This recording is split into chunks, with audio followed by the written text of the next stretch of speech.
Okay, now it's time for the last excerpt from chapter 7. And the book, it starts on page 134, but again, I have a copy of the novel open on my screen so you can follow along with me. We're going to start where that we have the pink highlighted section she wouldn't have. Okay? So if you see that, put your finger on it. That's where we're going to start.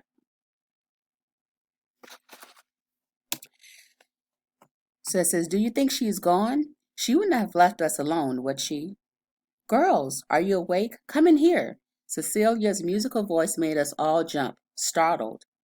We followed her voice into the living room, where she was sitting before a giant old-fashioned television that must have been brought in from somewhere else in the house, because it was so fat and bulky there was no way we could have missed it when we first entered. "How was your nap?" she asked, lifting a silver platter of tiny, delicately decorated sweets. "Whoa, what are those?" Peter's eyes sparkled with delight. She was all but devouring the baby cakes on the platter. "Petite fours," Celia said, smiling indulgently at the expression on Peter's face. "Try a chocolate one. They're my favorites."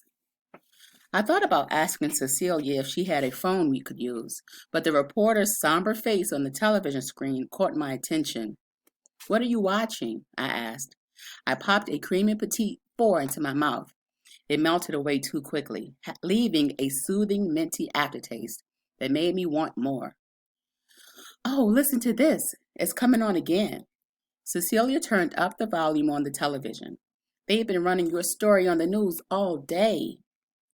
At her words, the girls abandoned the tray of petite fours and scrambled to sit in front of the television set. I fell onto the nearest couch and listened as the words "story in development" scrolled across the screen in Spanish, and an ominous tune began to play in the black background.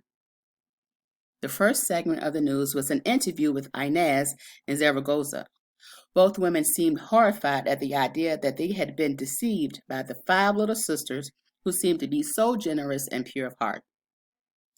They kept telling the reporter that they didn't know why they believed us, that our mother knew where we were, and felt terrible for not calling the authorities or at least getting in touch with our mother. They talked about the dead man's return and the bride's hat they had given one of the girls as a token of their appreciation. But most of all, they worried about our safety and hoped that we would be located soon. Feeling the blood rushing from my face, I looked around for a phone in the room, but I couldn't see one. I was just about to ask Cecilia if she had even had one when the tray of petite fours started making its way around the room again.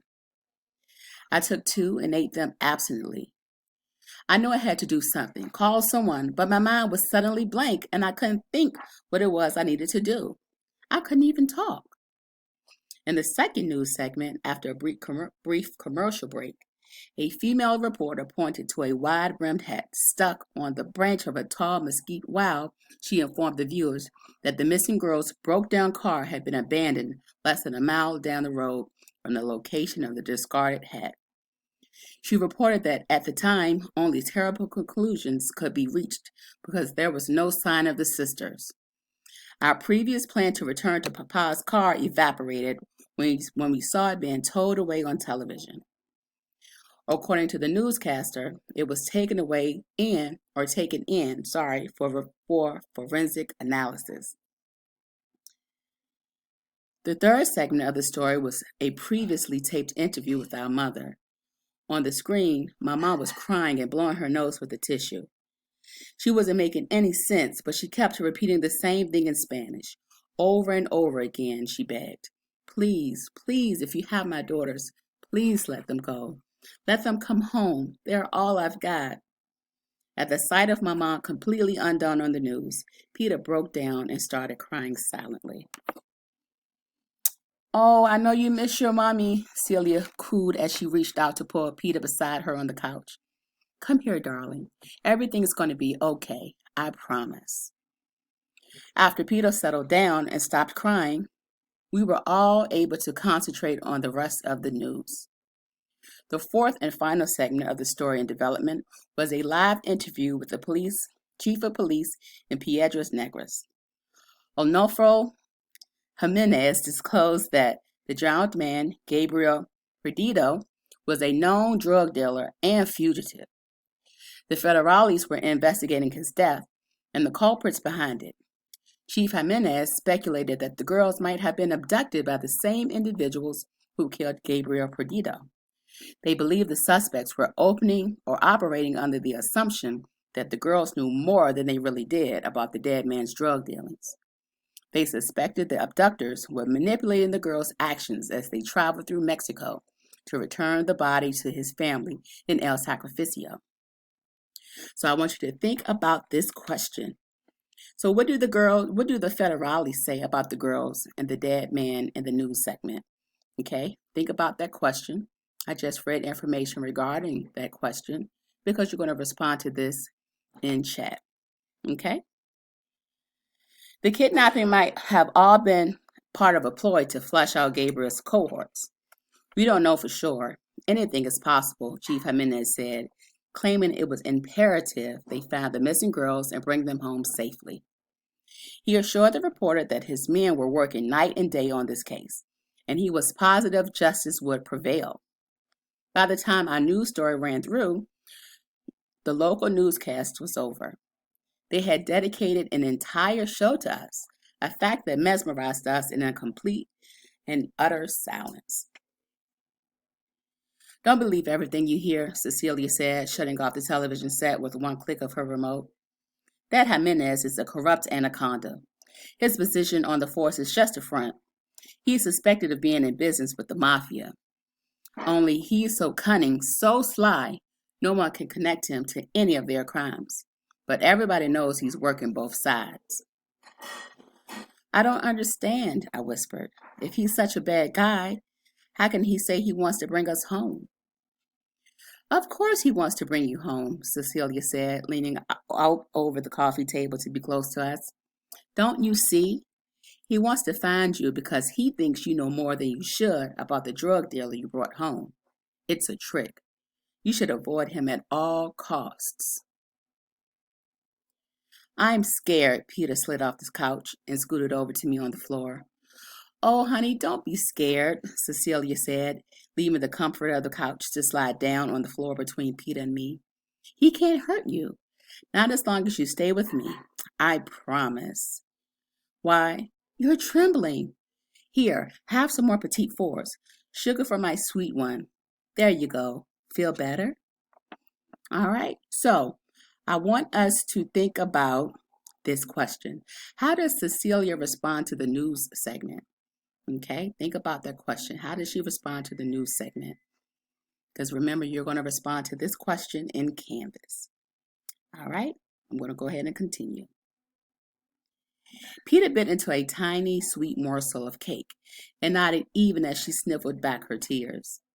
Noticing the twins' fearful faces, Cecilia slid the tray of Petite Fours toward them.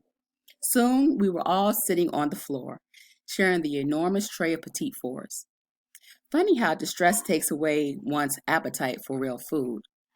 But when sweets are involved, all bets are off.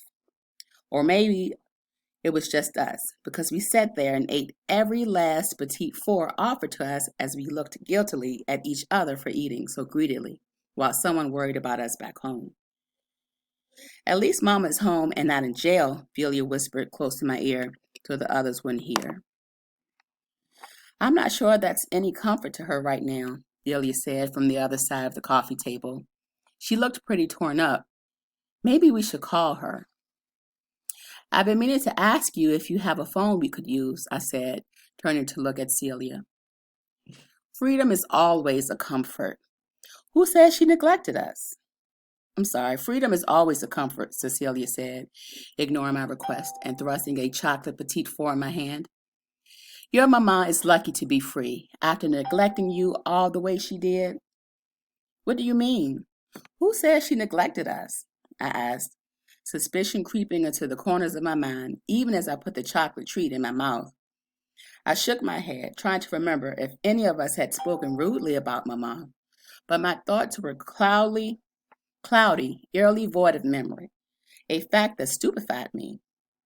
Biting into a tiny sugar-covered cake, I gave each of the girls the evil eye, letting them know my mom was not a topic that we needed to discuss, not with a perfect stranger like Cecilia. I mean, I don't know exactly what's happened or why you're traveling alone, Cecilia started, blinking nervously as she spoke. But I know if you were my daughters, I'd never part with you. If you were my daughters, you'd be safe at home, eating delicious things I'd bake and wearing nice, beautiful clothes I'd made. I'd sew the most exquisite dresses. If you were my daughters, I'd dress you up like little China dolls. Well, we're not the dress up types, I said, picking up another sugary petite four and biting into it to stop myself from defending Mama's honor to the point of being rude to our hostess. After we ate, we started to drift into a sedate sleepiness again.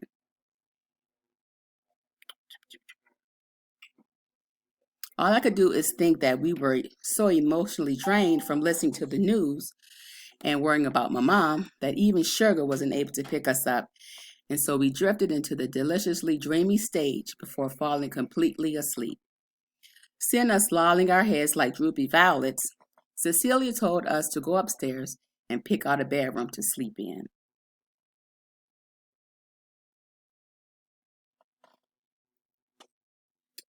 Go on now, Cecilia insisted. You need your rest. We really need to get going, I said, my eyelids resting heavily over my eyes. We need to get to our Abuelita's house. What you need is a long, relaxing bath. Come on, it will clear your heads. Cecilia got up and started for the stairs.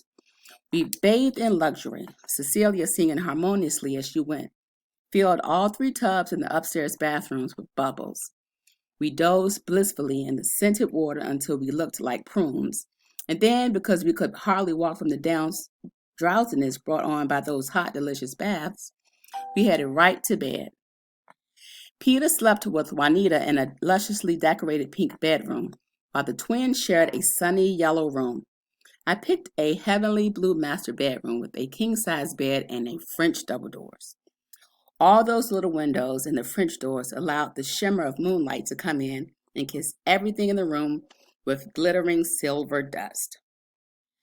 After my bath, I slipped between the soft, crisp bed sheets, happy and content. And for the first time in a long time, I didn't pray for Papa to come home. I didn't pray for Mama to start paying attention to us either. I didn't even pray for my sisters because somehow I knew we were all going to be all right. For the first time in a very long time, I thanked God for a warm, comfortable bed and a nice, safe home. I awakened in the middle of the night. Moonlight streamed in through the window, and though my vision was hazy, I could see the curtains billowing back and forth as the mall air came into the room in mischievous gusts of wind that toyed with my senses as they entered my lungs and played with my sanity. Going, never again. Home is an illusion. Home is where you've never been. Never again. Never again. Elma Air said it as it spoke to me, whispering and sighing, murmuring incoherent things, jumbled words, rambling thoughts. I could not understand. Remembering where I was, I tried to get up to look for Cecilia, but I couldn't focus, much less keep my eyes open. When I tried sitting up, my head spun, and I fell back on the bed, dead weight on my pillows. That's when I finally understood what was going on. Something's wrong, I whispered. I went through the events of the day in my mind and realized that Cecilia never promised she would help us get to Hacienda Dorada. She'd acted so kindly toward us, but her lack of interest in our plight, our need to get to Abuelita's house, frightened me. But wasn't it a given? She knew that what we were going through. She showed us the TV news, right? I tried to clear my head. Wake up. You have to get out of here. But my voice sounded like a distant storm dying, waning in my ears. I tried to pick up my mind to touch my head, to reach the ear pendant, but my hand was made of lead. My arms were wooden. Yorona, I called out in a breathless voice. Can you hear me, Yorona? Something's wrong. Yorona, please, help me. Okay, so our last question that I want us to think about. Why is Odelia worried about Cecilia? What is she realizing? Okay, and again, you're going to answer this question in Canvas. And that's the end of chapter 7. I want you to prepare a gist, write your gist statement on your gist tracker, and you're going to share your gist statement with me as a text entry.